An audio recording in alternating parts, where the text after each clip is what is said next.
Allah imtihan verir bize bilirsiniz ne için? Görsün ki ne kadar Allah'a arxayınlıq. İşi budur ancaq. Hamımız belə deyir, qurban olum Allah'a, Allah onu asandır demək.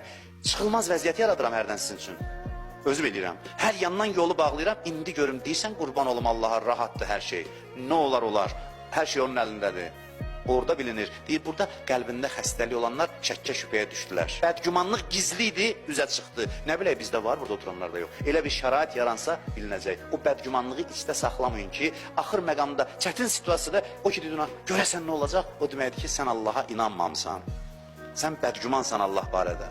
Deyirsən, ay Allah, bu necə imtihandır? Hər yandan yolu bağlamısan, deyirsən, mənə güman, belə bir məsələ budur. Çətinlik gəldi, qorxmayasan, əldən düşməyəsən, inamını saxlayasan. Mən başa düşdüyüm bu yaşdakı yavaş-yavaş 50-yə yaxınlaşıram. Başa düşdüyüm budur ki, sən demə Allahın bütün imtihanlarının əsas məqsədi budur. Görüm mənə qarşı fikrin necə dəyişir ya yox. Görüm imanın sarsılır ya yox. Yəni mən barədə gümanın nədir? Sən demə Allahın işi bununla imiş.